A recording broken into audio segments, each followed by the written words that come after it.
Okay, but somehow I've managed it. But if I cannot hear you, I won't be able to understand. Okay, okay, okay, no problem. Take your time. So let us speak on phone. I mean, let me keep the connection on phone.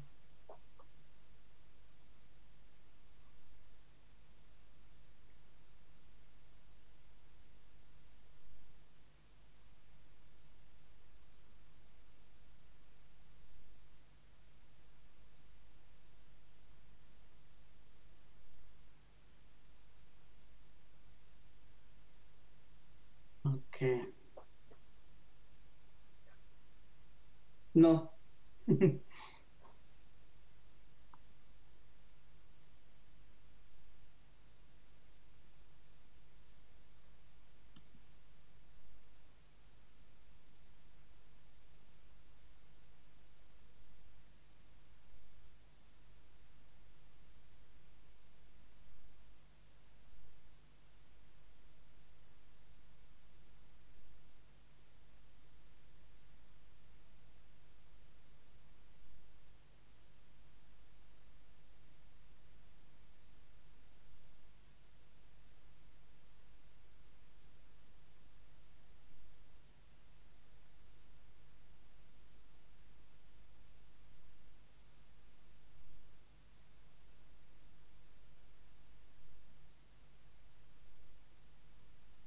I cannot see you.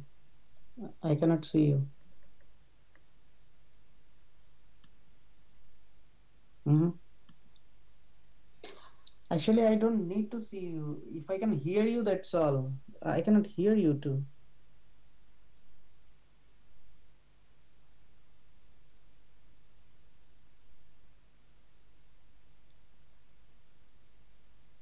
Yeah, yeah, yeah. I think that is best. Yeah. Make a re-login. Yeah.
Mm,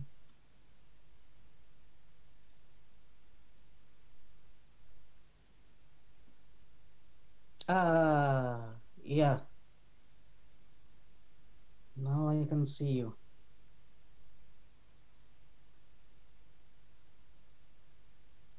Let me let me stop the phone. Oh, I cannot.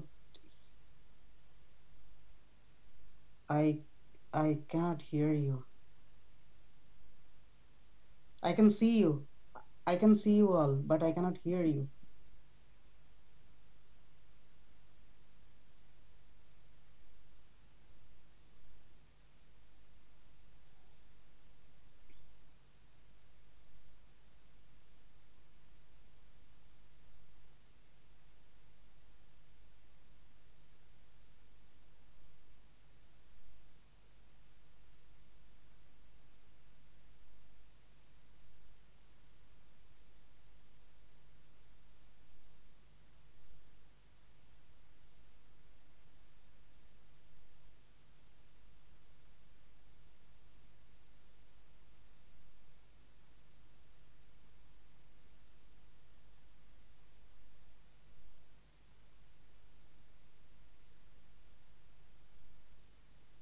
Okay.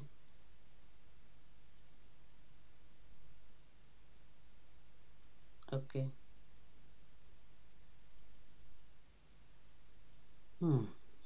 Give me a moment, please. Okay.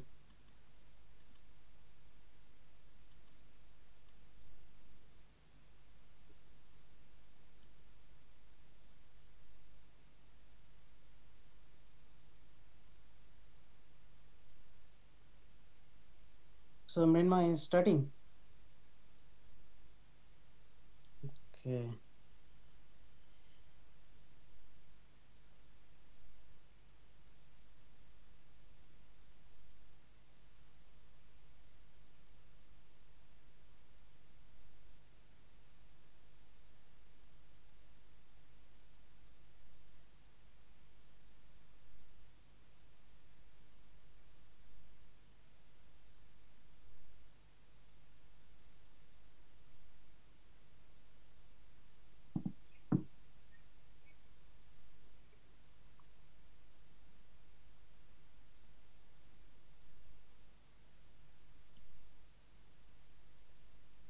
Yeah, let me be on the call. If there is any question, at least I can hear what is the question. Okay.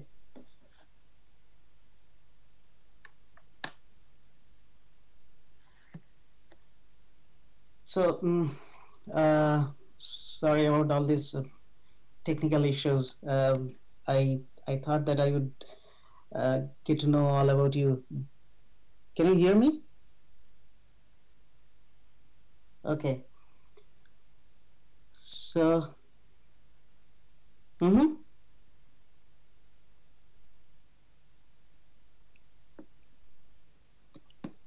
Mm, so I'm hearing you from my cell phone.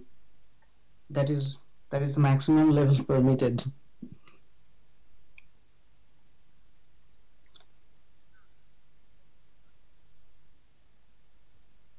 Computer audio, the Zoom audio is not working actually. I don't know. Perhaps your microphone, the microphone that you are using is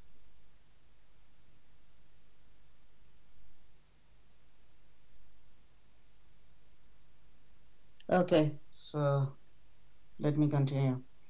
I can repeat this session later, no problem. So the idea is, mm, for example, if we have a point, just a minute. If we have something like this, you can see x is in n-dimensional space and y is in n-dimensional space. So x and y, these are the 2 points. Now the question is, if I want to connect these 2 points in multidimensional space, so how shall I write it? What are the intermediate points between x and y?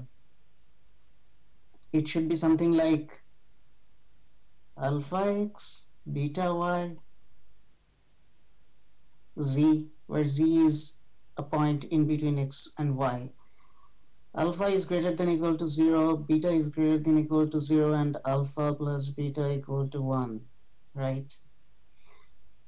But what happens if we draw the condition that alpha is greater than equal to 0 and beta is greater than equal to 0?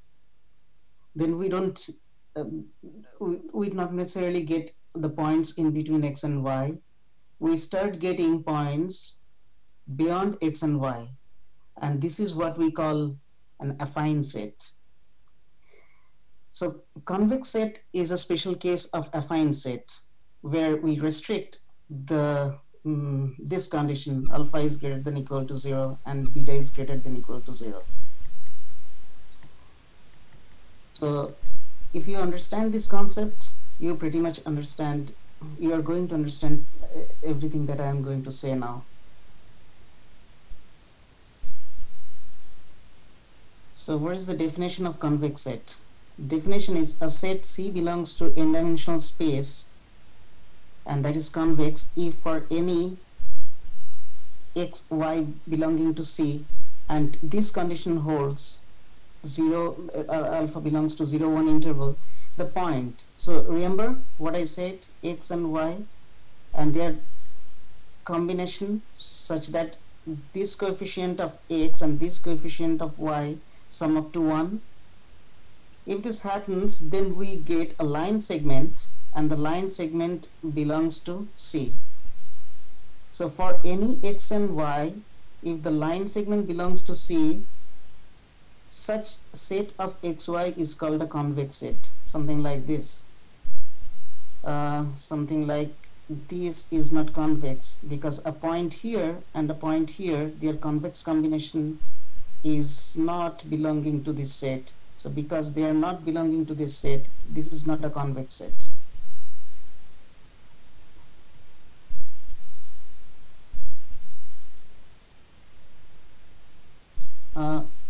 Convexity of lines. So how can I say that if a line is convex or not?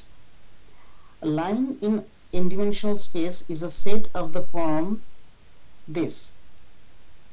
Why this? If z if this z is a point, and for different values of t, if t equal to 1, different values of t, we get different line segments. Now t equal to 1, t equal to 2, and t equal to 3, we get different lengths of line segment. This is how we get the line, the concept of line. Now the question is the line a convex set? How can we prove that a line is a convex set? The idea is simple.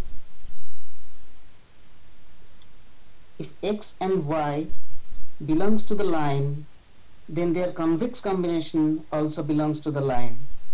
For example, here lambda, I cannot hear you, so I suppose that you're following me. Z plus t1 d plus 1 minus lambda z plus t2d.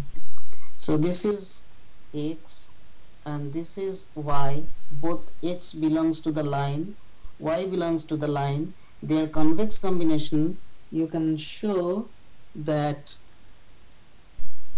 z plus some expression, there is going to be a big expression of d, and that definitely belongs to L. So their convex combination also belongs to the line. That's why we can say that a convexity is preserved in case of a line. Now what happens to the hyperplanes and half spaces? So this, we have understood the idea of line, the convexity of hyperplanes and half spaces. So this is the equation of this is the equation of a line or hyperplane in higher dimension, and this kind of space you get from this kind of relationship, which is called half space. And if the boundary region is not included, if the boundary region is not included, then we get open half space. I mean, the boundary is not part of this half space. You can say that all of these geometric shapes are convex shapes. I mean, they are convex in nature. If you pick any 2 points, their convex combination belongs to that particular shape. That's the idea of the convexity preserving in case of hyperplanes and half spaces. That is what we mean.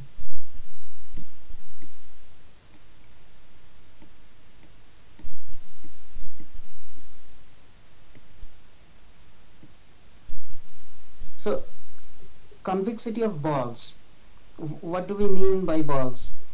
If C is a convex set belonging to n-dimensional space, and suppose R is a scalar greater than 0, this is what we call an arbitrary norm. It can be L1 norm, L2 norm, L infinity norm, any kind of norm defined on this n-dimensional space. Then the open ball, it's kind of a, by ball you can think of a circle or a sphere in 3D. So this kind of shape is going to give you a two-dimensional circle in 2D or three-dimensional sphere, and the boundary is part of this convex set. Sorry, the boundary is not part of this convex set, because here the inequality is not the equality is not there. The only inequality, so the boundary is not a part of this convex set, so that's why we call it open ball. By closed ball we mean that the convex set includes this boundary part. This is the convex set, this includes this boundary part. Here the boundary part is not boundary is not part of this convex set. So these kind of spherical shapes are important for convex optimization problem. We would later see. What I am showing you, the shapes of the convex objects, different types of shapes. Why they are important? Because when the function takes value from their domain, the shape of the domain is important for convex optimization problem. I will give you the geometric visualization, what I mean geometrically later on. Right now you can focus on the shapes of the objects, how the balls look like, how the hyperplanes look like, how the half spaces look like. So if you're familiar with this kind of thing, if you have the big picture, then you're fine. So the idea of the sphere is easily extendable to the idea of ellipse, right? And in higher dimension we don't call it ellipse, we call it ellipsoids. So what is an ellipsoid? An ellipsoid is a set of this form. This is a quadratic expression. Why quadratic? Because why quadratic? Because x is multiplied with x, so the power this is the reason it's quadratic expression. This is linear expression, combined they are quadratic. So this kind of expression we call it quadratic, and it represents an ellipse. Now one important thing is to notice that in case of this quadratic expression there is no restriction on B, there is no restriction as such on C, but there is a restriction on Q. What is this restriction? Q is what we call a positive semi-definite matrix. By positive semi-definite matrix, it denotes, it means something like this. A matrix is called positive semi-definite if for all x in real space we have x transpose AX greater than equal to 0. If you relax this, if you don't consider this equality sign, then it becomes positive definite matrix, which is a stricter assumption. Otherwise it is positive semi-definite matrix. So for this quadratic expression to mean or to imply an ellipsoid, we should have Q as positive semi-definite matrix. Now remember, we used to read something like this in our class 2, x square plus y square, x, this kind of thing equal to 1. We used to think of this as our ellipse in 2D. So can you convert this expression to this kind of expression? So it is not difficult to do. You can think of this xy and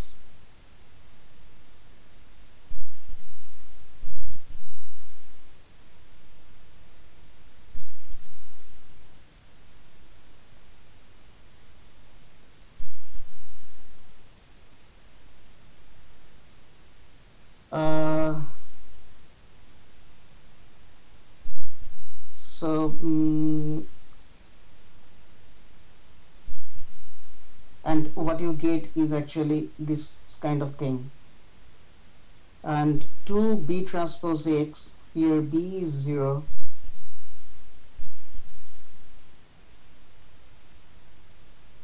plus C. You get the big idea, big picture, what I'm trying to do.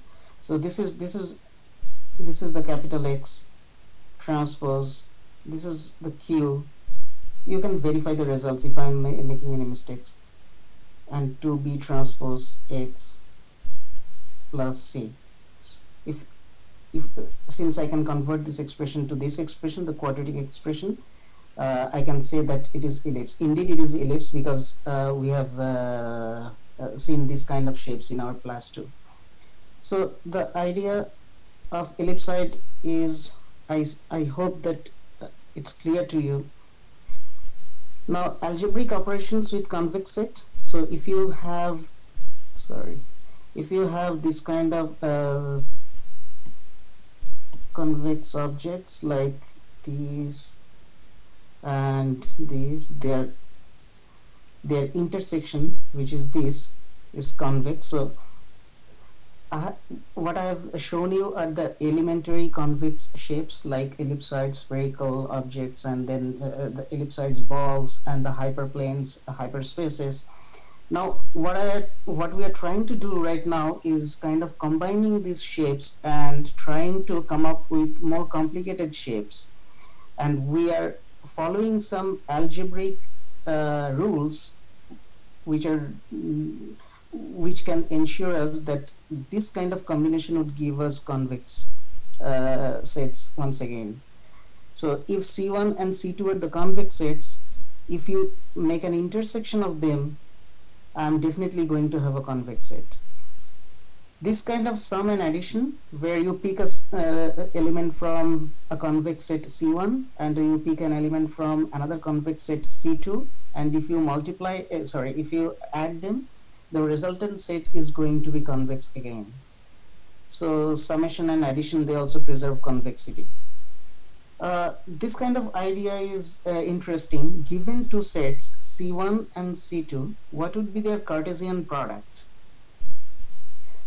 I'm showing you what would be their Cartesian product, but what it says is that their Cartesian product is going to be convex once again. Sorry, I missed it here, but their Cartesian product is going to be convex again. Let me show you how it's going to happen.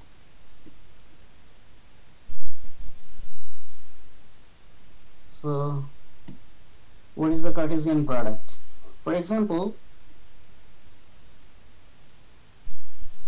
this is C1, this is C2. Their Cartesian product would be something like this.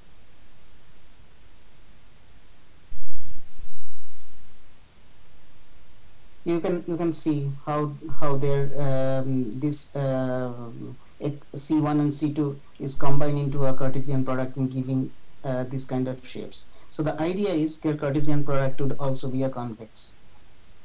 In general, convexity is not preserved under union. So we cannot say the convexity is preserved in case of union. And you can understand why it is not. Because if these are the two shapes, then their union is not convex. Because in here, a lot of empty spaces are there where the convexity is not preserved. Convex hull.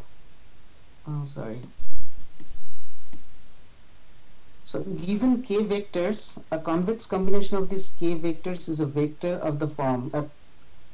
What it means, I mean, okay, so you already know what convex combination means. If these are the vectors and you have some scalar values which are non-negative and they sum up to 1, and if you use them to combine, make a linear combination of the vectors, what you get is a convex combination. But the question is, I have written here convex hull. So how does it give us this idea of convex hull, and what does it mean? So let us see. This is a theorem that says if these vectors are coming from a convex set, then their convex combination would also belong to a convex set. the same convex set, right? So convexity is preserved under convex combination. That is the main idea. Now convex hull is if you have a set S which is not necessarily convex, which may not be convex, may be convex or may not be convex. For example, let us consider a set which is not convex. It is not convex because of this kind of shape. Now all possible convex combination of vectors from S, this is S, would define the convex hull. So what we are going to get is this shape and then closing here. So the smallest convex shape that is confining S is called the convex hull of S. That is the main idea. The next thing is convex cone. Okay, so remember I told you in the beginning that if these are the two points X and Y, then the line segment is given by alpha X plus 1 minus alpha Y, where alpha is greater than equal to 0, right? What happens if this summation is not summation to 1 is not ensured? What I mean is that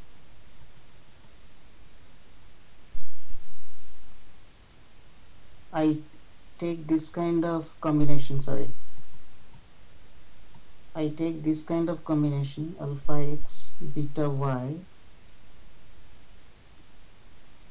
where alpha and beta are greater than 0, but alpha plus beta is not necessarily 1.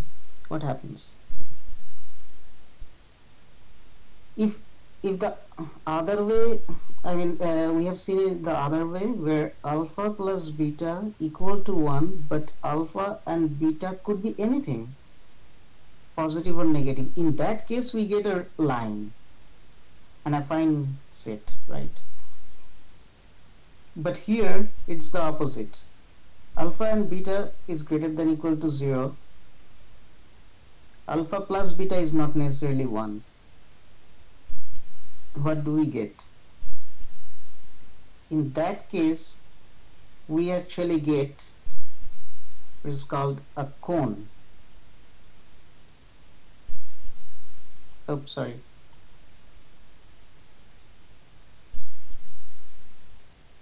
This kind of cone we get for alpha and different values of these 2 points.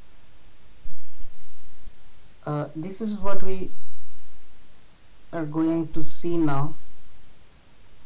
I don't know how to erase fast, but a set S is called a cone if it satisfies the following property: for any x belonging to S and lambda is greater than 0, the inclusion by inclusion it means this: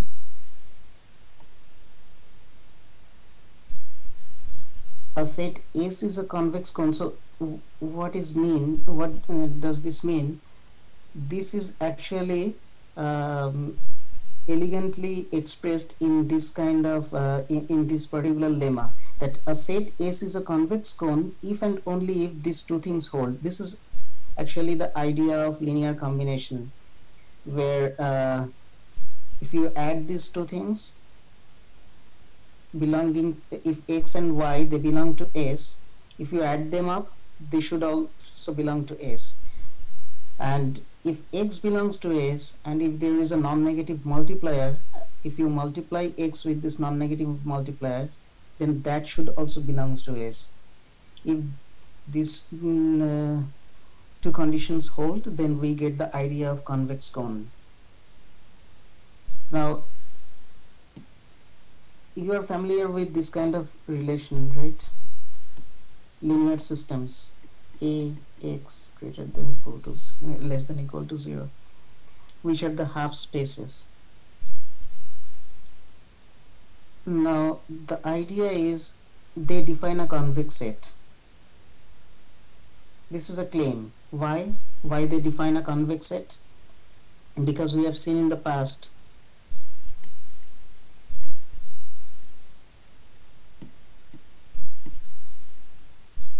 that this kind of relation gives us the convex set, right? So this is what is shown here. So this kind of half spaces, they have a particular name which is called polytope, and they constitute a convex set. Now they also constitute a cone. Why? Because see, if x belongs to S, then if you can find a multiplier, non-negative multiplier, such that lambda x also belongs to S, then you can say that S is a convex cone. Same thing happens here. Ax is less than equal to 0, and you can easily find a non-negative multiplier. In fact, it is true for any non-negative multiplier, such that a lambda x is also less than equals to 0. So if x satisfies this kind of relation, then lambda x also satisfies this kind of relation. So we can say that C is a cone here. This is Lorentz cone. This is another convex shape, which is something like a ice cream cone, people say. And this takes this shape of ice cream cone because x is a vector and t is a scalar, such that the norm is less than equal to t. That means this distance is less than equal to t. You can think of t as something like this in 3 dimension. So this is Lorentz cone. That is another convex object.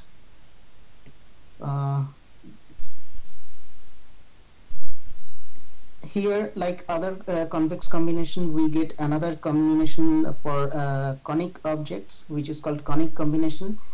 Again, the vectors are linearly combined. The only constraint is that they should not sum to 1. They should be greater than equal to 0. That is the main idea. If this sum to 1, then we get a special case, which is the convex set. But if they do not sum up to 1, if they just satisfy the relation greater than equal to 0, then we get a conic combination. And similar to our convex hull, we get here a conic hull. So if there is something like this, then the conic hull is the smallest cone that covers this not necessarily conic shape S. So if S is any shape, then the conic hull is the smallest conic shape that covers this particular shape S. So this is the idea, and for conic combination we can prove that the conic combination actually preserves this convexity. This is what is implied in this particular theorem. This is the summary of this particular theorem.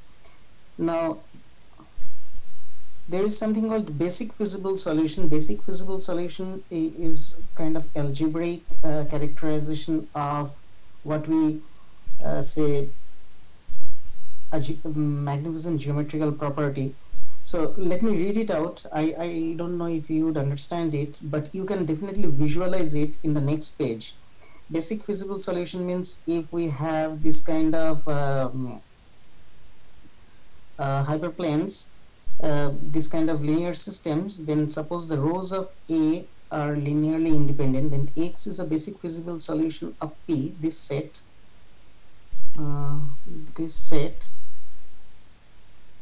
if the columns of A corresponding to the indices of the positive values of X are linearly independent. It didn't make much sense, but the idea is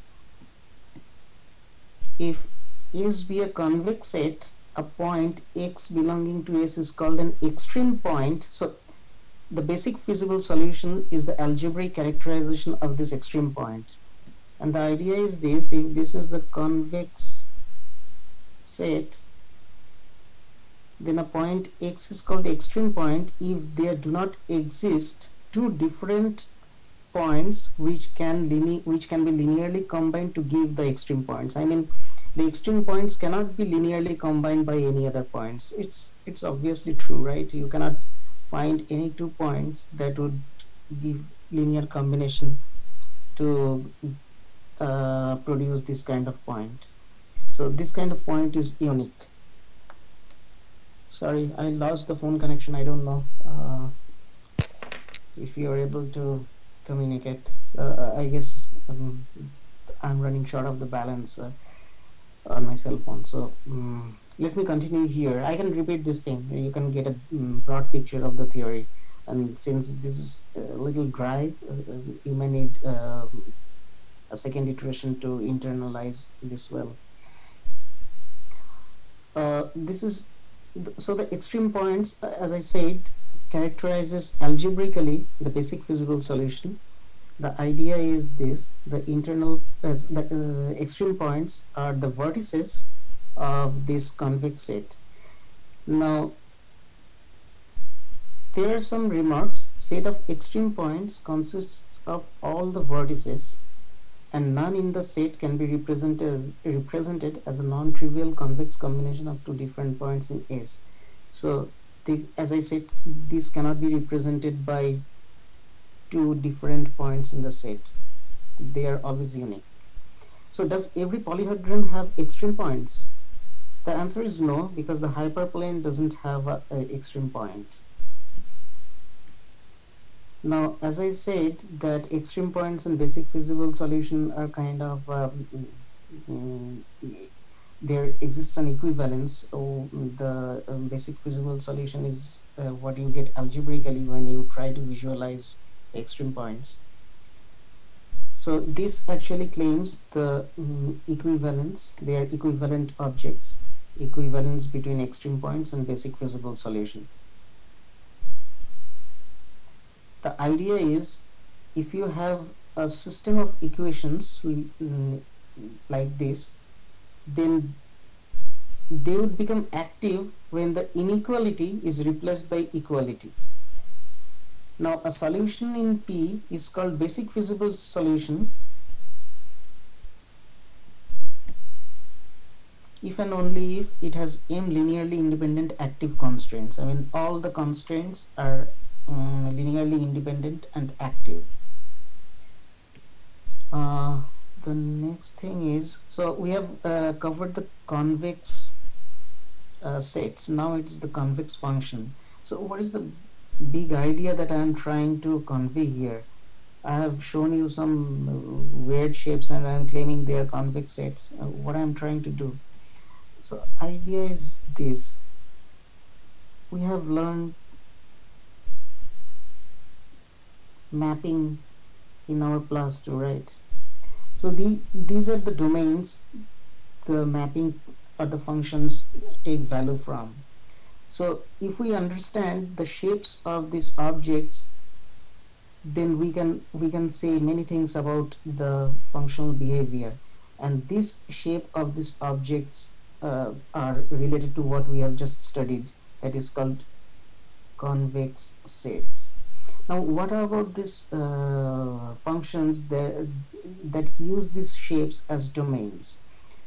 For example, the functions could be something like this, taking value from these domains, right? Now, we have studied the shapes of these domains, but what would be the characterizations of these functions? So convex functions, the study of convex functions characterizes this shape of the functions. I mean, toward the end of this convex function, I would try to relate the convex sets and the convex functions. There is a nice relationship. Actually, one particular definition. If we understand that particular definition, we can understand convex optimization. That is our main goal.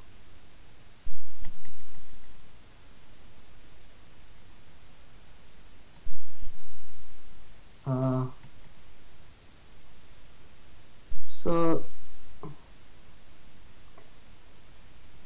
I guess you are more or less familiar with convex function, which means that the average of two functional values is always greater than the average value of the um, yeah. So the if these are the two values x1 and x2, the functional value at, at their average, which is x1 plus x2 by 2, the functional value at their average is always less than the average functional values. So this is the idea of what it means, that if you connect these two lines on the curve, it would always belong to the upper side of this function. So if you have this kind of function, we call it convex function, and this is what is represented here. Lambda x 1 minus lambda y. If you call it x and if you call it y, then you have f is the functional value here, somewhere in between. I mean, these are the functional values, and these are the combination of lambda f here and 1 minus lambda f here. If you remove this particular inequality, what we get is strictly convexity. Now, like before, in case of convex sets, we have seen that the linear relationships or the affine relationships preserve convexity. In case of convex functions too, if you have this kind of relationships, it actually preserves the convexity of affine functions. So another thing is here, let this be a norm on n-dimensional space, and you can show that this is a convex function. How can you show that this is a convex function? What is the definition of convex function? This is the definition of convex function, right? Here, if you write it this way, lambda x plus 1 minus lambda y from the triangle inequality.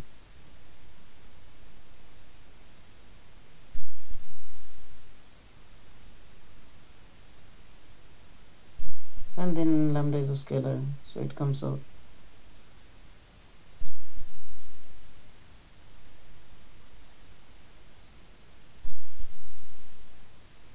So what you have is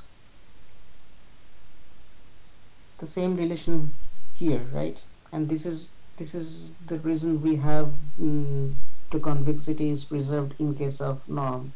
So in case of just simple example, we can see that it shows that convexity is preserved. What I have shown here is mod x.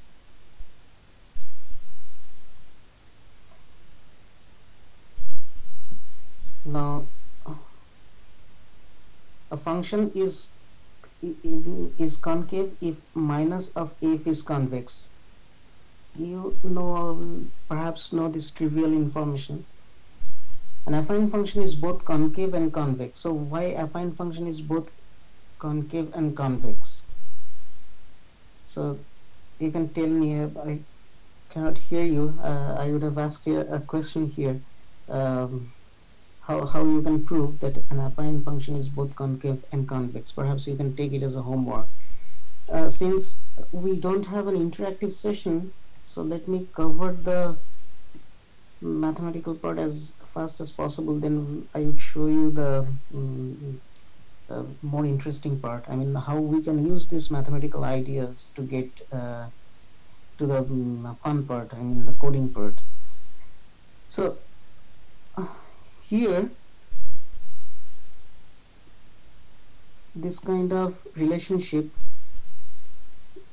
lambda x plus 1 minus lambda y, and we are computing the functional value, and we are proving that they are less than the combination of the functional values here. You can generalize it.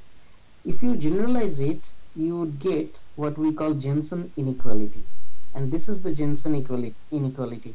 What we showed earlier, the definition of convex combination, is valid for just two, lambda 1 and lambda 2, and you can get the same kind of inequality for k items where lambda ranges from lambda 1 to lambda k.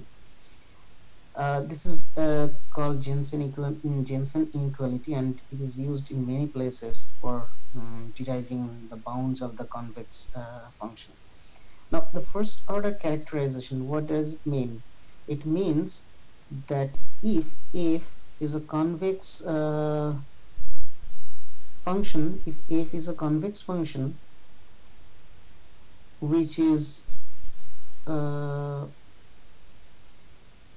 sorry, if f be differentiable, if f is a differentiable function, not convex function, sorry about that.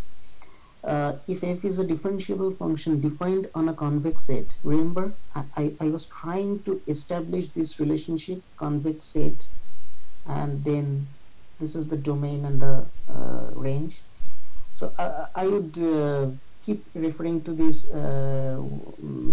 again and again, just to bring your attention to the fact how we would be using this idea, this important idea. All these things actually boil down to this important idea to solve a convex optimization problem. I mean, convex optimization is convex set plus convex function. This is convex optimization.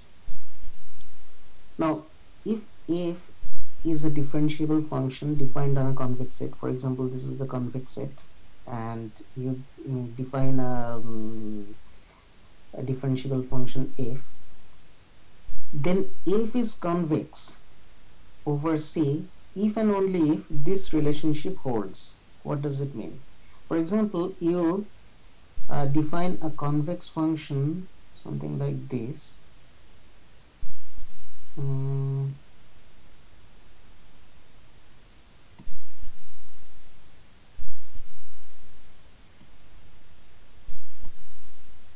So you define a convex function.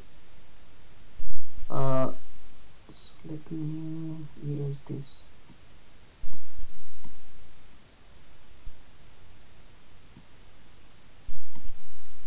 So this is the convex set C. This is the convex set C, and you define a convex function here. Then this actually shows that any hyperplane which is tangent to a point, which is the slope, is below the functional surface.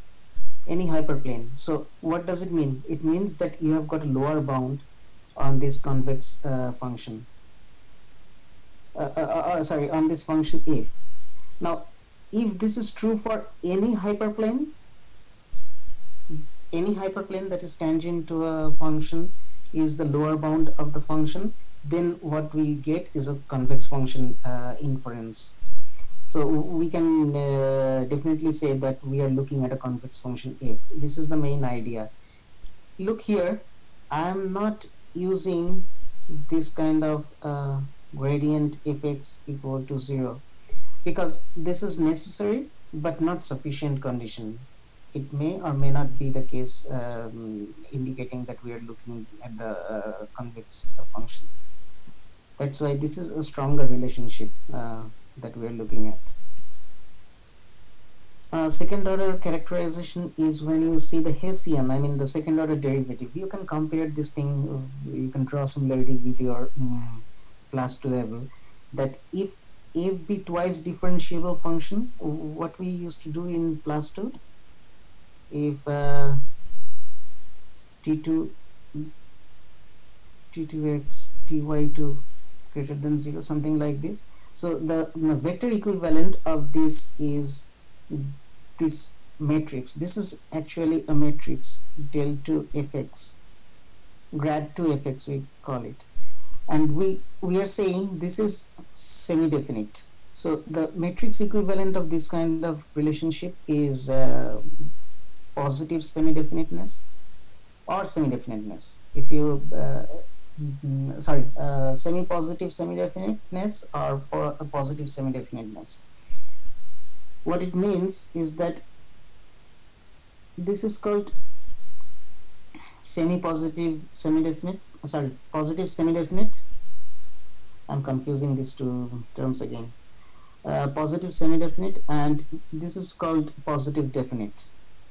What that means is that, again, if there is a vector y transpose y, this is a scalar quantity.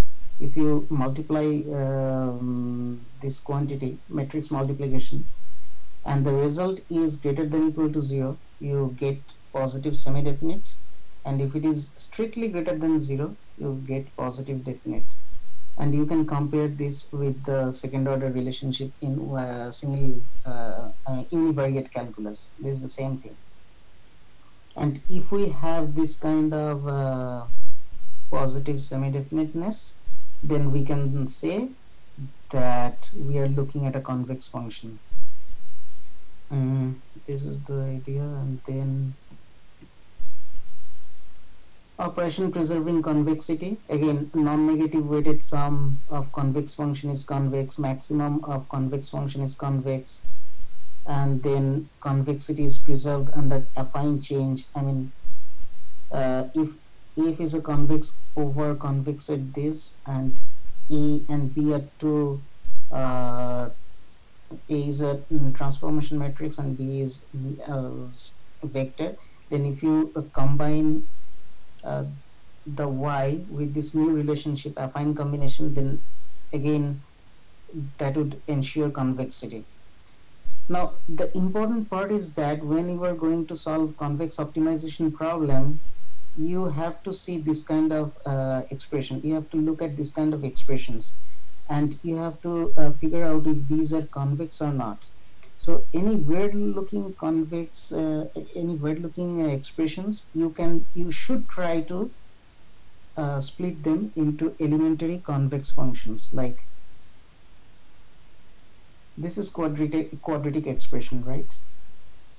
Remember the quadratic expression I showed you, x transpose q x plus 2b transpose x plus c, and this is something other expression. I mean, what we are trying to do is that we are trying to see if this function is convex or not, and the idea is we are splitting them up into smaller elements and trying to follow the algebraic relationship. I mean, the how the convexity is preserved. See, operations preserving convexity. And if these algebraic rules give us any hint that if we are looking at any convex function, that is the main idea. So if we split it into simpler functions, what does it look like? This looks like a quadratic function, but remember, this function to be a convex function, this quadratic function to be a convex function, q must be what? I cannot hear you, so I assume that you are going to answer the right thing. So q must be positive semi-definite. That means y transpose q, y for any y belonging to R, this is going to be greater than or equal to 0, right? Now there is an equivalent relationship. I mean, if a matrix q is positive semi-definite, then its eigenvalues would be greater than equal to 0. That that comes from this. You can prove this thing from here.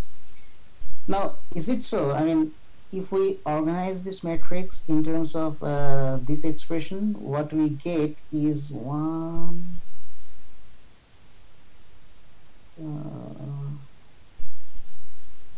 1, 1. Okay, let me figure out. Mm,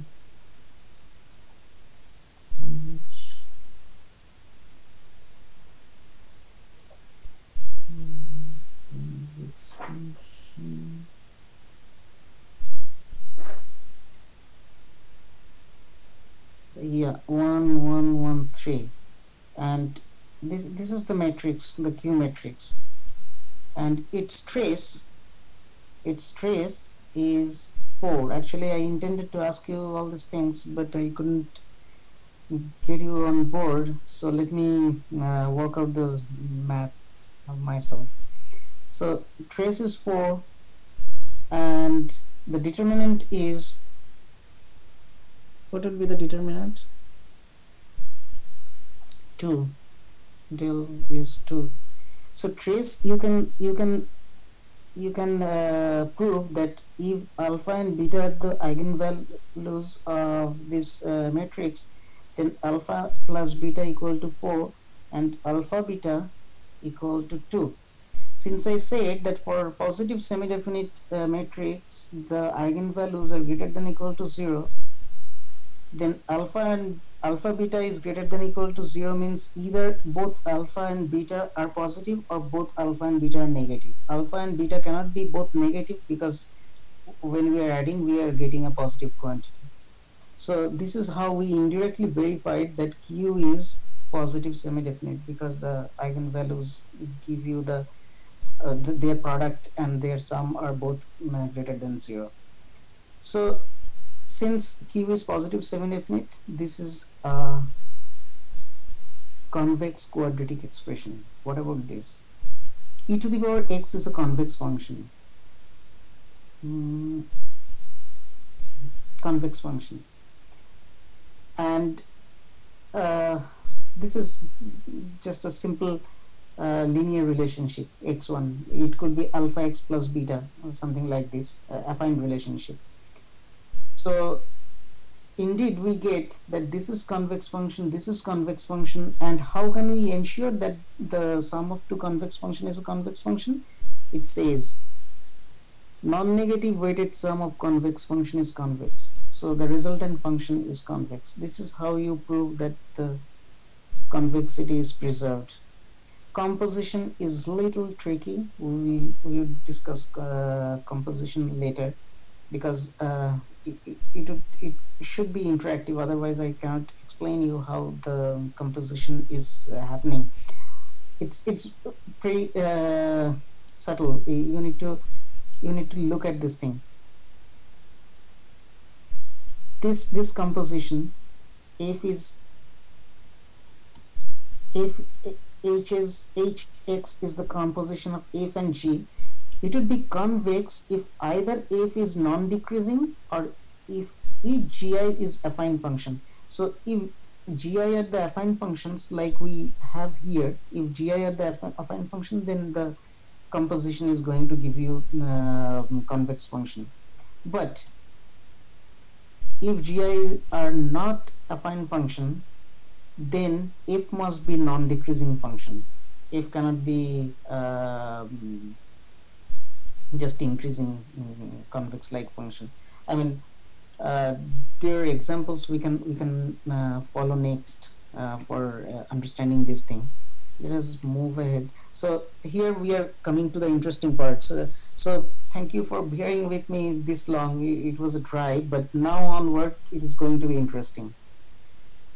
So we have understood, or at least we have looked at some examples of convex sets and convex functions. What are the relationship between them?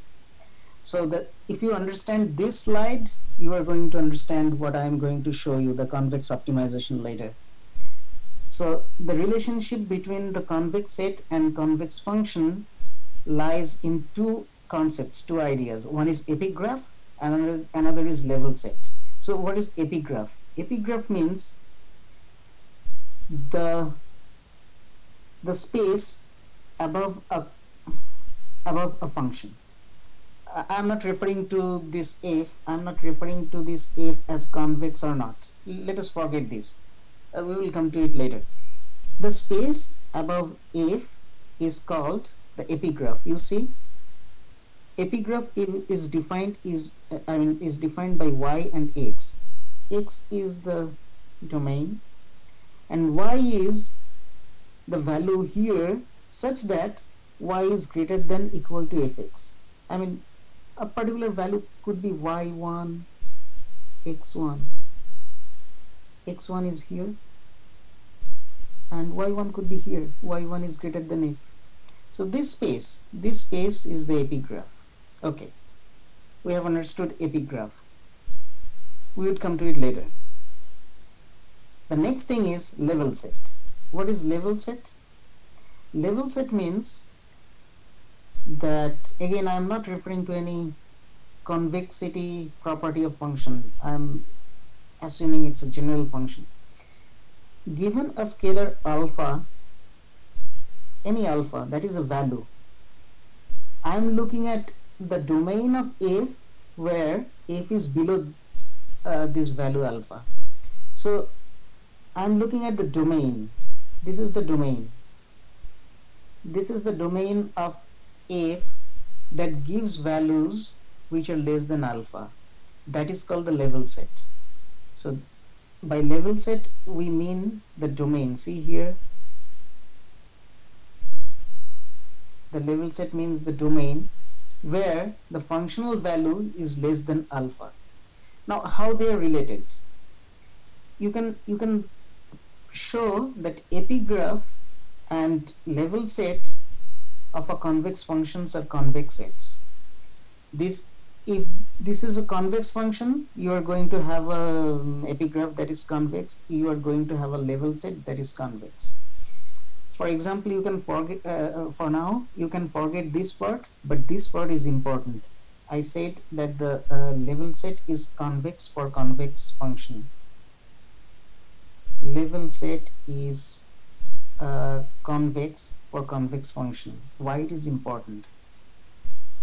It is important because the next thing, and perhaps I'm going to finish this dry theory part here. What is convex optimization? Now it's the fun part. So convex optimization is minimizing a convex function f over a convex set. This is a convex function f over a convex set here. This is convex optimization. Now we don't see convex optimization in this form. We see convex optimization in this form. This is the implicit form, and this is the more general functional form. So most of the time when you would be solving the convex optimization, you would be having this minimization of a convex function, and you would have a bunch of inequalities which are the convex functions. So if and all the inequalities are defined by convex functions, and this is the affine function. The equalities are defined by the affine functions. Now what I am trying to tell you is that here we are solving this problem statement, which is the convex optimization, minimizing the convex function f over a convex set C. That is, this is the convex set. I'm saying this is the convex set C. Now this is little subtle to understand. You are okay with this claim that f is convex, because by definition I'm telling you f is convex. But why these relationships would give us a convex set here? Let us see. These are the hyperplanes, so they are convex. We have seen this, right? The hyperplanes are convex. But this kind of half spaces how can I say that they give rise to convex sets? They give rise to convex sets because just now we have seen this level set, right? And the level set means that if this convex function is below a particular scalar value, then the domain is convex. And since the domain is convex, we can claim here that this kind of shapes are going to give you the convex set. So convex function, hyperplanes convex, these are the level sets which are giving you convex sets again. Now how do we combine them? This is giving convex sets, this is giving convex sets. So how the entire, how minimizing f over this entire region is guaranteed to be minimization over a convex set. So here you see that these half spaces, this half spaces are here, hyperplanes, and these level sets are here. When you do the intersection of convex sets gives you the convex sets. So level sets here, intersection giving you convex sets. The hyperplanes, when you are taking intersection, you are getting the convex sets, and there is a last intersection here between these two that is giving you the final convex set, that is the feasible region. So this is how you see that you are getting this entire feasible region as convex set, and that is possible because our assumption is GI, the inequalities are convex function and the equalities are affine functions. If you assume this, then the the feasible region is going to be a convex set, and we are going to have a convex optimization problem. This is the definition of convex optimization problem, minimizing a convex function over a convex set. Now let us look at the next slide. So these are some ideas that local optimality means global optimality. Any optimum, local optimum is global optimum because of convex function. You won't see this kind of stuff. Here it is local, but it is not global, and because it is not a convex function. If it is something like this, then it would have been a convex function. So this is simple to understand, local and global optimality. And convexity of the optimal set in convex optimization. Now this is a theorem. The theorem says that if will be a convex function defined over the convex set this, then the set of optimal solution would be a convex set. That is easy to understand because we have shown that the feasible set is a convex set, so the optimal solution should constitute the convex set. There is nothing exceptionally new, but the next thing is checking convex optimization problem. If I give you a optimization problem, how you would verify that this is a convex optimization? You would verify by seeing if all variables are continuous, if objective function is convex. Remember, we are minimizing fx over a convex set C, so objective function must be convex. Equalities are affine functions, and if you write inequalities as less than equal to with a constant on RHS and check convexity of the functions on LHS. You would check convexity of the function on LHS. So if you can check all these things and all of them give you yes, then you are looking at a convex optimization problem. For example, here this is affine function, hence this is a convex optimization, convex function. Affine functions are both convex and concave. So this is convex a function we are looking at. This is convex, so this is a convex optimization. This is quadratic expression and is a convex function, but inequality should be affine. Remember, inequalities here, the inequality is hjx equal to 0, and I have written that h should be affine function.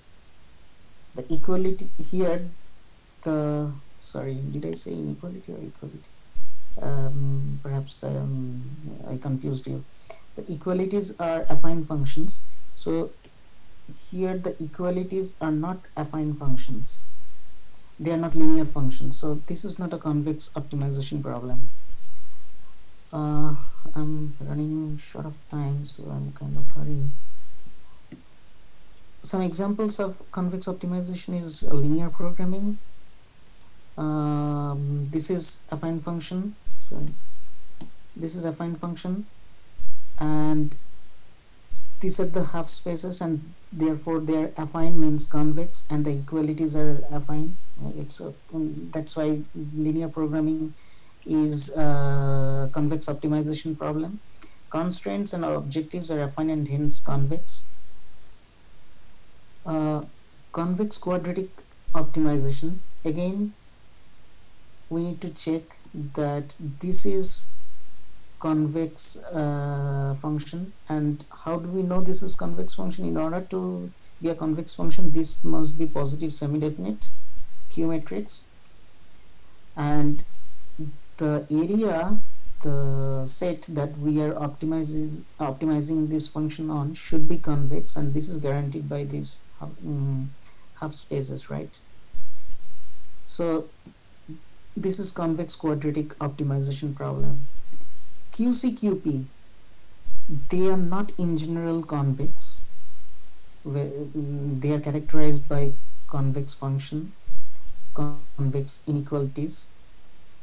So far it is fine, but we told you that equalities must be affine functions, but here we are seeing that quadratic functions. So for this reason, their QCQPs are not in general convex optimization problem. But if you don't have this thing, p equal to 0 means if you don't have this thing, and if you have all the matrices like these matrices positive semi-definite, then definitely this is convex function. This also become convex function, and that's how they satisfy the rule of the convex optimization problem. They satisfy, sorry,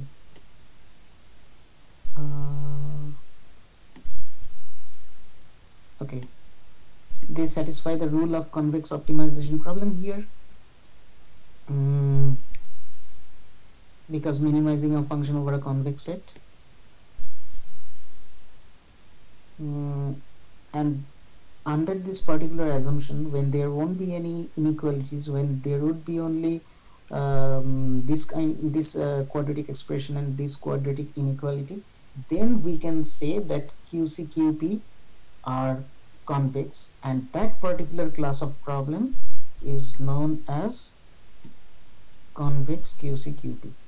So we are mostly interested with LP, convex quadratic problem, and QCQP. We won't go into QCQP, but I told you just for your interest. We would be mostly concerned with linear programming and convex quadratic problem. I'm concluding the theory part here. Now I will be showing you how to solve the convex optimization problem. I don't know how much you have understood. Without being able to interact, it's very difficult to understand how much you have got it. It actually allows me to verify if I'm able to communicate the right thing in the right way. It's not for you, it's for me.